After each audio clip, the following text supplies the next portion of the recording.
இந்த மிதுன ராசியில் இருந்து ஒருத்தவங்களுக்கு சூரிய தசை நடக்குது அப்படின்னா கண்டிப்பாக ரொம்ப ரொம்ப கவனமாக இருக்கணும். அதுலேயும் பர்டிகுலராக ராகு புத்தி, கேது புத்தி, சனி புத்தி நடக்கும்போது நான் என்ன சொல்லுவேன், சுக்கிர புத்தி நடந்தாலும் கவனமாக இருங்க. சூரியனும் புதனும் சேரும்போது நல்ல பலன்களை கொடுப்பார். ஏன்னா அது புத ஆதித்ய யோகம்னு சொல்லுவோம். புதன் வந்து பெருமாள், சூரியன் வந்து சிவபெருமாள். நமக்கு ரெண்டு சக்தியும் ஒன்று சேர்ந்துச்சு நிறைய விஷயம் நடக்கும்ல, அந்த மாதிரி தான். இந்த மிதுன ராசி அன்பர்களுக்கு சூரிய திசை நடக்குது அப்படின்னா என்னென்ன மாதிரியான பலன்கள் கிடைக்கும்? மிதுன ராசியில் இருக்கவங்களுக்கு சூரிய தசை நடக்குதுன்னு வச்சுக்கோங்களேன், என்ன மாதிரி ஒரு கிடைக்கும் அப்படின்னா சூரியனும் புதனும் சேரும்போது நல்ல பலன்களே கொடுப்பார். ஏன்னா புத ஆதித்ய யோகம்னு சொல்லுவோம். இந்த வார்த்தை கேட்டிருப்பீங்க, நிறைய கேட்டிருப்பீங்க. ஆமாம், கண்டிப்பாக வந்து புதனோடு சூரியன் சேரும்போது, ஏன்னா புதன் வந்து பெருமாள், சூரியன் வந்து சிவபெருமாள். ஓகே. ஸோ சிவனும் பெருமாளும் ஒன்று சேர்ந்து இருக்கக்கூடியது. நமக்கு ரெண்டு சக்தியும் ஒன்று சேர்ந்துச்சுன்னா நிறைய விஷயம் நல்லது நடக்கும்ல, அந்த மாதிரி தான் நிறைய நல்லது நடக்கும். ஆனால் இவங்க எங்கே கவனமாக இருக்கணும் அப்படின்னு பார்த்தீங்க அப்படின்னா சூரிய தசையில் ராகு புத்திலையும் கேது புத்திலையும் சனி புத்திலையும் கவனம் வேணும். ஏன் அப்படின்னா இது வந்து ஆசையை காமிச்சு மோசம் பண்ணுற மாதிரி பண்ணி விட்டுரும். சூரியன் வந்து சூரியன் மேலே பிரச்சனையே கிடையாது. அங்கே ராகு உள்ளே வரும்போது என்ன பண்ணுவாருன்னா, இந்த புதன் வந்து கம்யூனிகேஷன், புதன் வந்து புத்திசாலித்தனம், புதன் வந்து இன்டெலிஜென்ட். அது ஓவர் திங்கிங்காக பண்ணுறேன்ற பேரில் என்ன பண்ணிவிடும், ஏதாவது ஒரு விஷயத்தில் ஒரு 10,000 இன்வெஸ்ட் பண்ணி ஒரு 20,000 இன்வெஸ்ட் பண்ணி பார்த்தீங்க பிஸ்னஸ் ஸ்டார்ட்டோ இல்லை ஏதோ ஒரு ட்ரேடிங்கோ ஏதோ ஒன்று பண்ணுறாங்கன்னு வச்சுக்கோங்களேன், அது நமக்கு ஒரு 30,000 50,000 வரா மாதிரி இருக்கும். உடனே நம்ம என்ன பண்ணுவோம், 50,000 பண்ணால் 1,00,000 வருது, 1,50,000 வருது, அந்த மாதிரி கொஞ்சம் கொஞ்சமாக நம்ம உள்ளே எடுத்துகிட்டு போய் ஒரு பெரிய இடத்துல நிற்க வச்சுட்டு போய்டும். ஸோ அதுவும் நிற்க வைக்கிறது எப்படி நிற்க வைக்கணும்னு பார்த்தீங்கன்னா, ஒரு பெரிய பஞ்சாயத்து, ஒரு பெரிய நம்ம அசிங்கப்படுற அளவுக்கு நம்ம எவ்வளோக்கு எவ்வளோ காப்பாற்றி வச்ச விஷயத்த கீழே போட்டு நம்மளே உடைக்கிற அளவுக்கு கொண்டு போய் விட்டுரும்.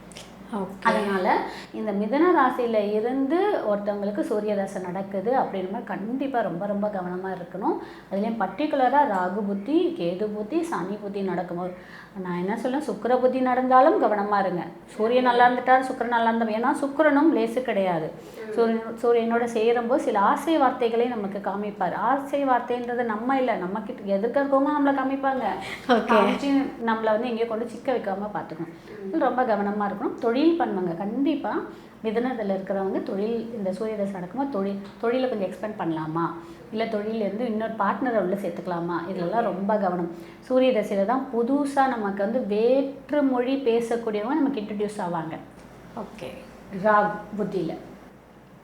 புத்தியில் ஃபாரின்லேருந்து உங்களோடது இங்கே எங்களுக்கு பிரான்ச் போட்டு தரீங்களா, கடல் கடந்து அந்த மாதிரியெல்லாம் பண்ணி நம்மளை வந்து சிக்க வைப்பாங்க. ரொம்ப கவனமாக இருக்கணும். தொழில் பண்ணுங்கள், உங்கள் சுய ஜாதகத்தை பார்த்துட்டு பண்ணுங்க. பட் பொதுவாக வந்து இந்த புத்திங்களை கொஞ்சம் கவனமாக இருங்க, ஹெல்த்லேயும் கவனமாக இருக்கும். Okay ma'am. ஓகே. ஸோ மிதுன ராசி என்பவர்களுக்கு வந்து சூரிய திசை நடக்குது அப்படின்னா எந்த கோவிலில் போய் வழிபட்டால் சிறப்பாக இருக்குது? சிவன் கோவிலில் இருக்கக்கூடிய வீரபத்ரன்னு இருப்பாங்க. சிவனுக்கு முன்னாடி சைடில் பார்த்தீங்கன்னா ஆஞ்சநேயர், வீரபத்ரன்னு இருப்பாங்க. அந்த வீரபத்ரருக்கு நீங்கள் ஞாயிற்றுக்கிழமையில் வெத்தலை உங்களால் எண்ணிக்கை 9, 11 எவ்வளோ வேணாலும் காம்பை கிள்ளிட்டு மாலையாக செஞ்சுட்டு அந்த மாலையை கொண்டு போய் வீரபத்ரருக்கு போட்டுட்டு உங்களுடைய வேண்டுதலை வச்சுட்டு வாங்க. கண்டிப்பாக அந்த 6 வருடம் தசை உங்களுக்கு கூட இருந்து வீரபத்ரர் கண்டிப்பாக காப்பாற்றுவார். ஓகே, ரொம்ப அழகாக சொல்லிட்டீங்க. அதாவது வந்து ஃபஸ்ட்டு ஆரம்பம்லாம் நல்லா தான் இருந்தது அப்படின்ற மாதிரி.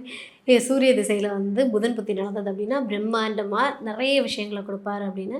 ஸோ ராகு திசை, கேது திசை வந்தது, சனி திசை வந்ததுன்னா கொஞ்சம் ஜாதகத்தை பார்த்து கவனமாக இருங்க அப்படின்னு ஒரு அற்புதமான ஒரு பலன் கொடுத்துருக்கீங்க. தேங்க்யூமா. சூரிய திசை ஒவ்வொரு ராசிக்குமே ஒவ்வொரு விதமான பலன்களை கொடுக்கும். நீங்கள் கேட்ட மாதிரி சூரியன் வந்து உச்சமாக இருந்தால் ஒரு மாதிரி பலன் இருக்கும், நீச்சமாக இருந்தால் ஒரு மாதிரி பலன் இருக்கும், ஆட்சி வீடாக இருந்தால் ஒரு மாதிரி பலன் இருக்கும். பட் பொதுவாகவே சூரிய திசை கெடுதல் தான் பண்ணுவார்லாம் கிடையாது. சூரிய திசையில் ஒருத்தர்லாம் பதவியை பிடிச்சதெல்லாம் வந்து நிறைய விஷயம்லாம் நடந்திருக்கு. சூரிய திசையில் தான் நிறைய பேருக்கு கவர்மெண்ட் ஜாப் கிடைக்கும், கவர்மெண்ட் எக்ஸாம்ஸ் கிளியர் பண்ணுவாங்க. சூரிய திசையில் தான் பசங்க நல்லா படிப்பாங்க. சூரிய திசை தான் திடீர்னு பார்த்தீங்கன்னா ஒரு கிளர்க்காக இருந்தவர் ஒரு ப்ரொமோஷனில் மேலே போய் உட்காருவார்.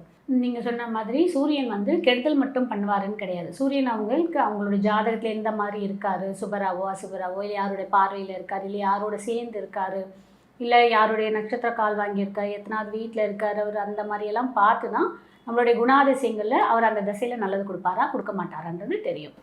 ஓகேங்களா? அதுலேயுமே சிலரோட நட்சத்திரத்தில் உட்காந்துருக்காருன்னா கூட அந்த அவர் எத்தனாவது பாதத்தில் உட்காந்துருக்காரு பொறுத்து அது நடக்குமா நடக்காதான்றதையும் நம்ம கால்குலேட் பண்ணிக்கலாம். கண்டிப்பாக ஆப்வியஸ்லி நீங்கள் கேட்டிங்க ஒரு விஷயம் என்ன கேட்டிங்கன்னா, சூரிய தசை நடக்கும்போது அவங்க கேரக்டரில் மாறுமானம் கண்டிப்பாக மாறும். கண்டிப்பாக கேரக்டரைஸும் மாறும், அவங்களோட ஃபிசிக்கல் அப்பியரன்ஸும் கண்டிப்பாக மாறும். ஒரு டைம் பார்த்தீங்கன்னா முன்னாடி ஒரு பர்டிகுலர் திசை புத்தியிலலாம் ஒரு மாதிரி இருந்தவங்க சில திசை மாறும்போது கண்டிப்பாக சேஞ்ச் ஒரு ஆகிறதுக்கு வாய்ப்பு இருக்குது. அதில் பர்டிகுலராக பார்த்தீங்கன்னா இந்த ராகு தசையில் ஒருத்தவங்க ஐடென்டிட்டியே மாற்றினாங்கன்னா அவங்க லைஃப் செம்ம சக்ஸஸ் ஆகிடுவாங்க. ஓகே. சூரிய தசையில் பார்த்தீங்கன்னா ஒருத்தர் அவங்களுடைய அந்த ட்ரெஸ்ஸிங் சென்ஸை வந்து கொஞ்சம் சேஞ்ச் பண்ணி ஒரு மாதிரி கரடு முரடாக ஒரு ஒயிட் அண்ட் ஒயிட்டு அந்த மாதிரிலாம் மாற்றினாங்கன்னு வச்சுக்கோங்க, அவங்களுடைய இதுவும் கொஞ்சம் மாறிடும். ஓகே. இதெல்லாம் வந்து தசாபுத்தி தெரிஞ்சு நம்ம நடத்துக்கும் போது நம்ம அந்த தசாவுக்கு ஏற்ற மாதிரி நம்மளுடைய கேரக்டரைஸ்டும் மீன்ஸ் நம்மளோட அப்பியரன்ஸும் கொஞ்சம் சேஞ்ச் பண்ணும்போது கண்டிப்பாக அது ஒரு நல்ல சக்ஸஸ் கொடுக்கும். சனி தசை நடக்கும்போது ரொம்ப ஓவராக ட்ரெஸ் பண்ணிக்கிட்டு ஓவராக இது பண்ணாமல் மீன்ஸ் எளிமையாக இருக்கு. ரொம்ப இல்லாமல் கொஞ்சம் எளிமையாக இருக்கும்போது அது ஒரு விதமான நமக்கு நன்மையை கொடுக்கும்.